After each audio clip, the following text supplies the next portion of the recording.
শীতের বিকেলে চটপটা স্বাদের কিছু খেতে কার না ভালো লাগে। কনকনে শীতে মুখরোচক স্বাদের একটি হালিমের রেসিপি থাকছে আজকে। কোনো রকম ঝামেলা ছাড়া ঝটপট তৈরি করা যাবে, আর খেতেও কিন্তু ভীষণ মজাদার আর হেলদি। তাহলে চলুন রেসিপিটি দেখে নিই। রেসিপিটি তৈরির জন্য এখানে আমি 1 প্যাকেট রেডিমিক্স হালিম নিয়েছি। আর হালিমের প্যাকেটটা থেকে প্রথমেই আমি শুকনো যেই মিশ্রণটা আছে হালিমের, সেই মিশ্রণটাকে কেটে একটি বোলের মধ্যে নিয়ে নিচ্ছি। এবারে এর মধ্যে আমি 2 কাপ পরিমাণ ফুটন্ত গরম পানি দিব। প্রথমে অর্ধেকটা পানি দিয়ে একটু মিক্সড করে নিচ্ছি, যাতে করে কোনো রকমের লাম্পস না থাকে। খুব ভালো করে মিশ্রণটা মিক্স করে নিতে হবে। আর অবশ্যই এখানে ফুটন্ত গরম পানি ব্যবহার করতে হবে। যতটুকু মিশ্রণ আছে তার জন্য এখানে আমি 2 কাপ পরিমাণ পানি ব্যবহার করছি। খুব ভালো করে চামচের সাহায্যে মিক্সড করে নিচ্ছি। প্রথম পর্যায়ে ভালোভাবে মিক্সড করা হয়ে গেলে এরপরে বাকি যে পানিটুকু ছিল সেটুকু দিয়ে দিলাম। এখানে আমি টোটাল 2 কাপ পরিমাণ পানি দিয়েছি। আর পানিটুকু দিয়ে আবারও ভালো করে মিক্সড করে নিচ্ছি, যাতে করে কোনো রকমের লাম্পস না থাকে। ভালো করে মিক্সড করা হয়ে গেলে এবার এটাকে ঢেকে রেস্টে রেখে দিচ্ছি 15 মিনিটের জন্য। আর এই ফাঁকে চলে যাচ্ছি রান্নায়। এখানে আমি একটি প্যানে দিয়ে দিচ্ছি 1/3 কাপ পরিমাণ রান্নার রেগুলার তেল। আর তেলটা গরম হয়ে আসলে দিয়ে দিচ্ছি 1/2 কাপ পরিমাণ পেঁয়াজ কুচি। এখানে পেঁয়াজের পরিমাণটা একটু বেশি ব্যবহার করতে হবে।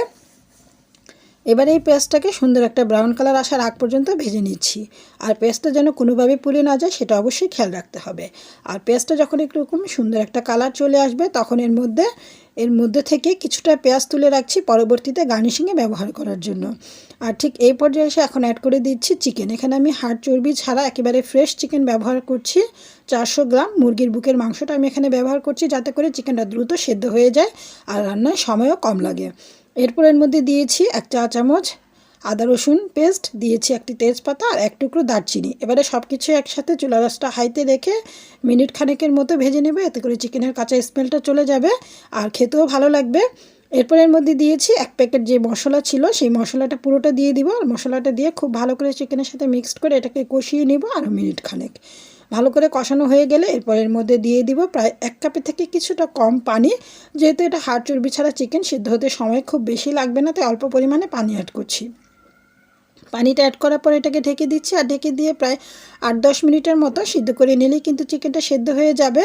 আর দেখতেই পাচ্ছেন চিকেনটা কিন্তু খুব সুন্দরভাবে সুসিদ্ধ হয়ে গিয়েছে। আপনারা চাইলে চিকেনটাকে আরও একটু সিদ্ধ করে নিতে পারেন, এতে চিকেনের টুকরোগুলো আলাদা হয়ে যাবে আর সম্পূর্ণ হালিমের মিশ্রণের মধ্যে চিকেনটা ছড়িয়ে পড়বে। এবারে দিয়ে দিচ্ছি এখানে প্রথমেই যেই হালিমের মিশ্রণটা ভিজিয়ে রেখেছিলাম সেটাকে। আর ভিজিয়ে রাখার ফলে হালিমের মিশ্রণটা কিন্তু বেশ কিছুটা সফট হয়ে গিয়েছে। এখানে চাল ডালটা সেদ্ধ হতে কিন্তু খুব বেশি সময় লাগবে না। হালিমের মিশ্রণটা দিয়ে আরও 1 থেকে 2 মিনিটের মতো কষিয়ে নিয়ে এর মধ্যে দিয়ে দিচ্ছি প্রায় 1.5 থেকে 2 কাপের মতো পানি। পানিটা দিয়ে আর এখানে অবশ্যই কিন্তু চেষ্টা করবেন একটু ফুটন্ত গরম পানি ব্যবহার করতে। পানিটা দিয়ে খুব ভালো করে মিক্সড করে নিচ্ছি। আর মিক্সড করে নিয়ে এটাকে চুলা রাসটা মিডিয়ামে রেখে নাড়তে থাকবো আর এটাকে রান্না করতে থাকবো আরও 8 থেকে 10 মিনিটের মতো। 8-10 মিনিট রান্না করার পর দেখতেই পাচ্ছেন হালিমটা কিন্তু খুব সুন্দরভাবে ঘন হয়ে এসেছে। এই পর্যায়ে এসে কিন্তু আমার হালিমটা একদম রেডি।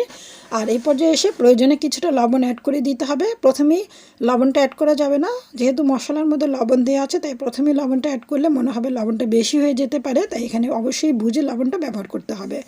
এবারে এই হালিমটাকে নামিয়ে নিচ্ছি আর নামিয়ে ডেকোরেশন করে নিচ্ছি।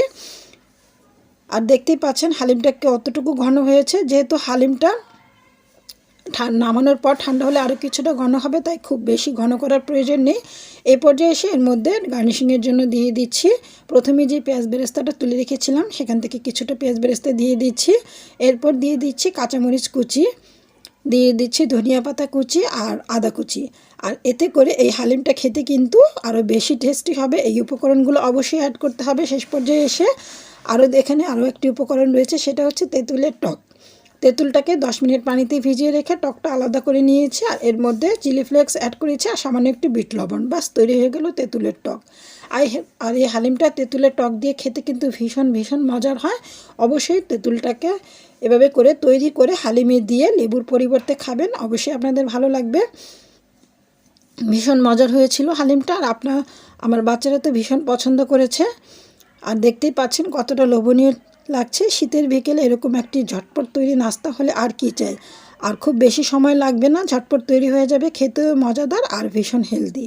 আশা করছি রেসিপিটি সবার ভালো লেগেছে। সবাইকে ধন্যবাদ জানিয়ে আজকের মতো এখানেই বিদায় নিচ্ছি। সবাই ভালো থাকুন, সুস্থ থাকুন। আল্লাহ হাফেজ।